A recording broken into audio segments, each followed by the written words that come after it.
Hey golfers, I'm Drew Mahol of Second Swing Golf here on the Ping Tour Truck with Kenton Oates, Senior Player Development Manager, right? Yep. So we're on the truck. Of course, we got to talk to Kenton. You're the one that kind of works with really all the big name players that we see on the weekends, and connecting with them, getting them their equipment needs, well, really getting those equipment needs fulfilled. And so I just wanted to ask about, in general, what the weekly schedule looks like for you.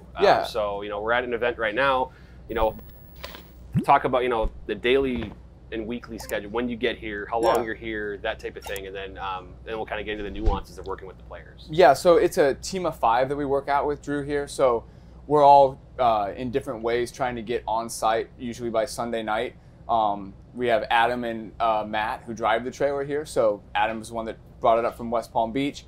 Matt's the one that drove it from, Torrey Pines all the way across country there. That's a long drive. And then the rest of the reps, myself, Spencer, and Dylan are getting on a plane in Phoenix normally, just trying to get here Sunday night. And then we're meeting up Monday morning and getting here about 8 a.m. Monday. And then we do that for 3 days, work with these guys. We fly out, Adam and Matt figure out who's driving the trailer over to Ponte Vedra for the players. And we just keep doing that over and over for like 35 weeks a year. Yeah, and the way you kind of, you illustrate that, it's almost like it's not really a break for you guys. Really, the break is when the tournament kind of starts, in a sense, right? Yeah. So, Thursday play starts, and that's when you guys basically look forward to the next week at that point, right? Yeah. So after Wednesday night, we're getting home, then we're, in the office doing some reports about the current week, and then starting to look forward to what do we need for the players, or what do we need for Houston, or, we'll start, in a couple of weeks, we'll start looking forward to that Masters, which is always one of the best, right? Oh, so, of course. Start making sure we have everything for our guys that are coming from overseas to play in that, or guys off, we'll have some guys that play our stuff on Live that play in that. So we'll get all of our specs organized for this trailer, make sure we have the shafts and everything for them. So yeah, that's kind of, what we're looking for. So I guess that it brings up a question that I just thought of. What, if there is something that happens during the tournament for a player, there's a club break, it's probably pretty rare, but let's say something, or maybe, a player has a certain need that just pops up middle of the event. How does that work get handled for you guys? It varies, right? It varies on the requests, how we can service it. We're going to try to service it the best we can. 80% of the time, it's going to be ship it priority overnight from Phoenix. We have gotten lucky, very lucky in my time on this trailer. Even when CP was doing my job and out here, we had some situations, pretty big one, like Louis broke his, I want a 8-iron or 9-iron at the PGA at Quail Hollow. Okay. It just happened that the PGA was at Charlotte, and the next week was Greensboro. Oh. So we're right there. Yep. Jack drove the truck back, built the 8-iron, or no, he opened the truck in Greensboro, built the 8-iron, took his rental car, drove it to Louis, gave it to him in Charlotte. We had Tyrrell broke a club, and shocking. Yeah, right. I was going to say, that probably happens frequently. At Honda a couple of years ago, Adam's parents happen to live at Honda, so he always stays out. Oh, okay. So Adam drove up, built the club. Yeah. And so we've had that happen in multiple situations, where other times, you've had players call you, like, that's the worst. Right. Post, when you leave this trailer Wednesday at 1:30 or 2, you do not want a staff player to call you, because they're not calling to ask how your weekend's going. Right. Like, something's happened to my product, and I need something, and like you just feel a little handcuffed. But as long as it's on Thursday or Friday before 2 o'clock in Phoenix, we can get it out the door and get it over to them. Sure. Okay. Yeah. No, I was just fascinated by that, because obviously you guys, it would be, I guess, impossible to actually guys here the entire week, whereas you guys don't get a break, and you're just always on site. That would be bad. Literally going from tournament to tournament. It is, yes. Where you don't get those few days of break. But so in working with the players, this is maybe an off the wall question, but have you noticed? You can reveal what you want to reveal, but have you noticed that there are players that are, maybe particular about with their equipment and pretty, I don't want to say picky, that maybe is the wrong word, but there's maybe that are some a little bit more laid back and just kind of like, hey, whatever you think or whatever you guys build for me, I'm going to go play. I mean, there's definitely two schools of that, and I feel like generationally it's gotten a little less picky, to use your term. Like the younger guys. The younger guys seem to just be like, yeah, this seems right. Just give me and maybe it's because we've worked with them for such a long time now. Like Austin Eckroat, he's been playing Ping equipment since he was 13, 14 years old, going through the process with, Jeff Brown and Scott Sullivan, our amateur team, and it's the same process we try to have out here. So we have a big comfortability factor with Austin. Corey Connors and Mackenzie Hughes have played it since they were at Kent State. That's Yeah. now going on, 10, 12 years.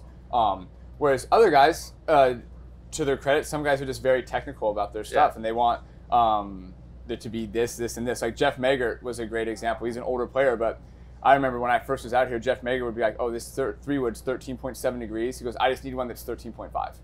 So in a lot of respects, that's easier. Like I'm just, okay, we'll get you a head that's 13.5 and here you go. Swing weight at D2.6 and move on the way. So it does vary, and there's challenges to both, but it's actually it's what makes the job fun, right? Because you get to deal with all sorts of different personalities, and managing that and going through that is actually enjoyable. Sure. So obviously this is an exciting year because there's a new product line with PING and G440. I wanted to, before kind of diving into the actual products, just what is the club testing or the process like for players when it's time to maybe think about putting something new in the bag? How involved with that are you? And is it like is it using TrackMan or launch monitor data, or is it kind of just seeing look, feel, ball flight, or maybe some of both? I imagine there's at least a little bit of both for most players there. So what does that process look like? Yeah, that's a great question. So especially when a G line comes out, that's obviously going to be a big year for us, because that's going to mean, for us, it's going to mean all metal woods. And then the G line obviously encompasses everything for the most of our players throughout the market, right? Because there's irons and all of that. Yeah. And so it's our biggest presence is when the G line comes out. So from when we start to bring it out, that's something that Christian, my boss, deals with marketing. They're going to handle it. They're going to tell us when to bring it out. And then it's our job on tour to figure out the best way to do that. With 430, I think we found a really nice niche of going to see our players in their environment a couple months before they could play it, or a couple weeks before they could play it. Getting them at their home and on their turf makes them a little more comfortable. Okay. And then we were able to, with 430 and 440, we did it both where we saw a bunch of guys earlier and got a lot of, that makes us more comfortable with the product as reps too, if we're out there helping the guys, getting the feedback. And then it always helps when a Victor Hovland or Sahith Thegal or Corey Connors is bringing that new product to their first tournament. And if you get the right guys to do that, and then the rest will kind of not follow, but they'll be like, oh, if they're playing it, then I kind of want to play it, right? So there's value in that as well. Yeah. What have you, I guess, gotten for feedback on the new products? I mean, the G440 drivers. Obviously, there's a kind of a Forwood head now that's been added. So I'm kind of intrigued by that as well. What have you gotten for feedback on the guys that have been, adding it to the bag? Yeah, the 440 the other great thing about drivers since I've been on this truck, I've started right around G30. Okay. So I've been so G30 was kind of my first driver as a tour rep, and I feel like we've tried to make the same driver slightly better for the last, whatever it's at, 10 years now. Mm-hmm. But with the 440, it's kind of, the way that we've discovered it is kind of like a PING driver on steroids, in the sense that this new LST, it goes so straight. Yeah. Super, super straight, super stable, a little bit of additional ball speed, but it does go higher. So it launches a little higher and it spins a little more. And for the average guy, I think it's going to be, that's awesome, because that's usually what most players are going to need.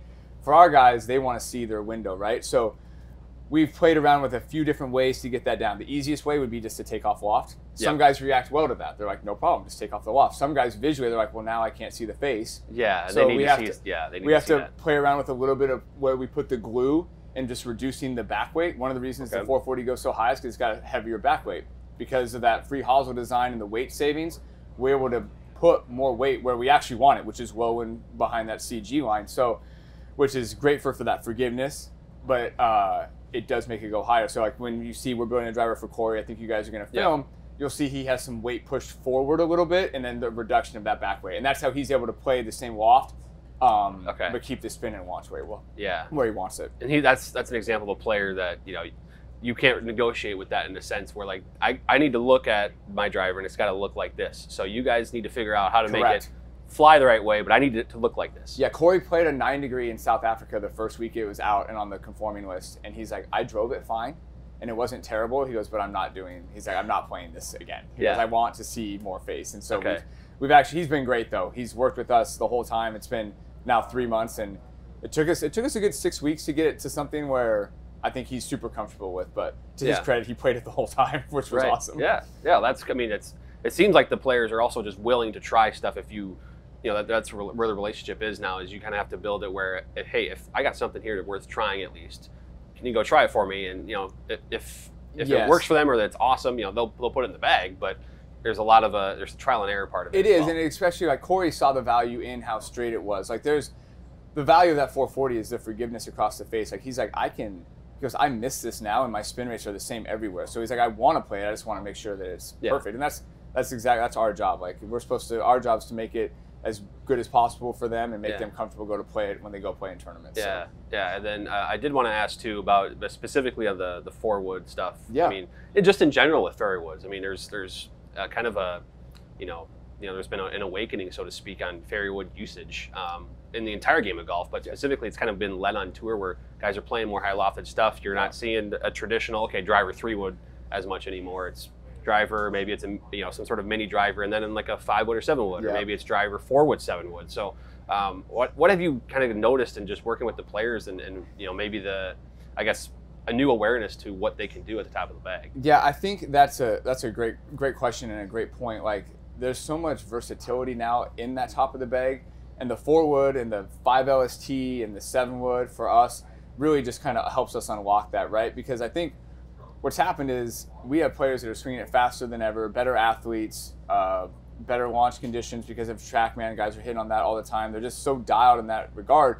Where 3-woods were starting to, we have guys that can hit 3-wood 300 yards in the air, and you're just like, when are you doing that? Like it doesn't seem that valuable. So the forward is going to give that player the opportunity to not give up 5 or 6 yards, but gain 15 to 20 feet of height, which then now 285 into a green. If you can hit that shot, now you're one of 15, 20 players in the world that can probably do that on a consistent basis. So that really kind of unlocks some things from a strokes gain standpoint. Like being able to hit that shot from here to there is very valuable. And then the 7-wood, I honestly feel like we were kind of the start of that. Like, I mean, Christian, my boss, he played a 7-wood when he was playing.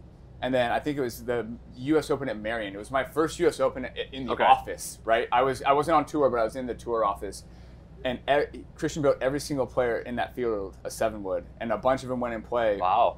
And still to this day, it's kind of how it works. Like rookies will come in. I'll never forget. Neiman played a 3 hybrid early on in his career with us, and he never would play a 7-wood because I'm not playing that club. Yeah. And then finally we get to a U.S. Open. I'm like, dude, you can tell me it sucks, but this is the week you have to play it. Because the rough's up, he hit it. They'll play it like a week of Memorial or a U.S. Open week, and then you'll look 2 years later and they're still playing it every single week. So the 7-wood's been awesome. It's just you can't do what that club can do with any other club in the bag. You can go out here at Bay Hill and you can have 3-4 inch rough from 180 yards and chop that thing near the green. There's no other club that gets you close. There's a club that gets you 5 feet in front of you, or a wedge to get you 100 yards out. With a 7-wood, you can chop it out and get on the green. So 7-wood's been awesome for us. We've actually had some guys use a 9-wood. Mackenzie Hughes uses a 9-wood sometimes in these majors, which is awesome. But yeah, having the 4-wood and the 5 LST, it's just going to give us more opportunity to optimize that top part of the bag. It's been a conversation that our fitters I know have seemingly, every day with a customer of some kind is this idea of a 7-wood or a 9-wood, and that G440 offers those options. And it's just a matter of there's kind of a hesitancy. Just I know it's a new thing, or well, it was an old thing, now it's a new thing. It's kind of like there's the 4-iron is so traditional, right? People have a 4-iron or people have a hybrid. But it's just fascinating to see that even Joe Schmo at 15-20 handicap at the store can benefit from a 7-wood, as can the best players in the world out here in the highest, most elevated signature events or majors. It's where it's the most valued probably, but then and I think the stigma is going away a little bit. Like 5 years ago, guys would come out, our rookies, our young kids would come out and they'd be like, oh, I'm not playing a 7-wood. Kind of that macho thing. But I feel like they see so many guys play it and then they try it and it just sticks. They rarely go away. They just end up staying. It's been I just had to ask because it's been a huge talking point for our fitters. So it's cool to see the exact kind of same feedback that you're getting from. I mean, if you're a recreational golfer or even a high level amateur and you don't have a 7-wood, you should definitely try one. So I need to try one because I've got an I crossover 3-iron right now in the bag, which I love, but I'm at that point now where I got to try one myself. You need to try one. So, well, anyway, Kenton, this has been awesome to learn kind of about your job, what you do every week on tour. So it kind of gives a behind the scenes look at, when you watch Tony Finau or Sahith Theegala or some of these guys, contending. There's some of the behind the scenes magic going on there is some of the stuff you guys are doing on the truck here. So thanks for joining. Thanks for giving us the insight. Thanks for coming in, Drew.